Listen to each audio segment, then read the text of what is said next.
Hi, friends, and welcome again to Hero of the Week. I'm Matt Wyatt with Crawford Broadcasting.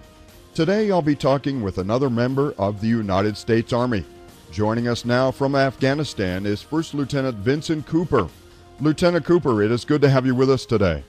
Great to be here. Thank you so much. Lieutenant, briefly tell us in layman's terms what your duties are there in Afghanistan. I have a dual-hatted position. I work as the resource management point of contact for the 359th Theater Tactical Signal Brigade, as well as a contracting officer's representative. The first position as the resource management point of contact entails drafting and preparing documentation after the commander identifies requirements that are needed for our mission, and then I take those documents and submit them for approval.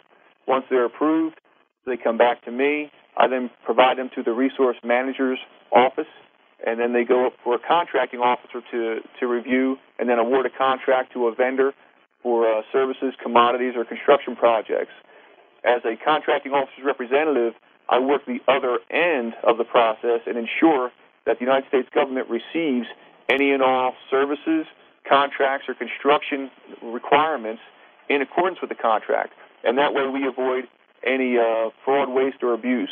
It's kind of a safeguard to ensure that the American taxpayers' money isn't going to waste.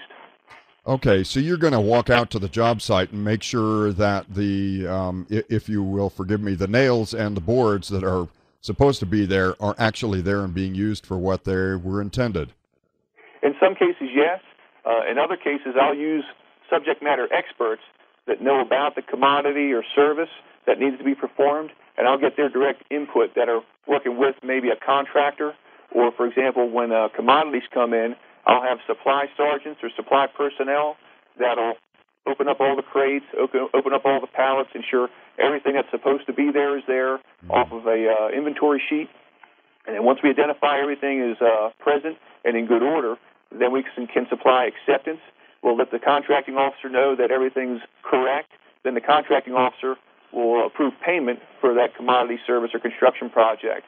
If some things are lacking, then I can work with the vendor, notify them of any shortfalls or any shortcomings, and then they can work with me, and then we can identify what the issue is, work together to fix it, then we move forward. Are there particular challenges because you are in Afghanistan that you probably wouldn't find here in America? The place that we live at is a little Spartan. It's not like living at home. Logistics are frustrated fairly commonly. We do the best we can to ensure that we're able to provide whatever services or requirements are needed throughout the country. But it's not like being able to just get on a superhighway and have a truck deliver something within a day. Sometimes it's a process, and things take a little more time than they would back in the States. Sometimes just getting to work can be a challenge. For example, my office is 2 miles away from the place I stay here on base. If I can't get a ride, then I walk 2 miles. You just have a bigger challenge just trying to cover a couple miles of space where it's real easy to hop in a car and be anywhere in 5 minutes back home.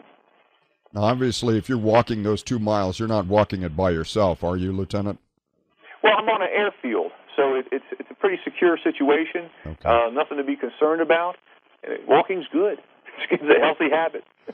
Okay, all right. But I'm sure my listeners had the picture of you walking 2 miles in an unsecure area because we know that the war continues there in Afghanistan. So that's good to know that you're in a secured area. And are there particular rewards, perhaps, that you had not anticipated when you were doing this job?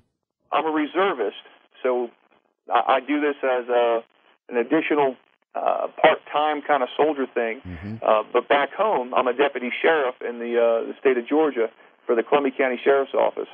There's been incidences where there's been disabled vehicles on the roadways that we have within Bagram Airfield. I've just kind of taken it upon my own initiative to kind of hop out of the vehicle and enter the situation because once you get that congested area and you have all those vehicles backing up, it really hurts the progress of the day-to-day business on Bagram Airfield. So I've actually taken my civilian skills as a deputy sheriff to direct traffic and clear things out on Bagram Airfield so we don't have any frustrated processes going on here on the airfield. I find it amusing that I was able to do that, and I've done it several times, maybe 3 times, which I think is kind of great. It's kind of odd what tools you bring that you didn't expect to use, and you're able to employ them in all kinds of situations. So you were able to be a traffic cop in Afghanistan, much like you might have had to do here at home. How fun is that? I got a kick out of it. I thought it was great. And Lieutenant Cooper, as we wind our time down here, is there family back here at home for you and someone you'd like to give a greeting to? Well, I have to show a lot of gratitude to my wife. This has been a very difficult situation for her.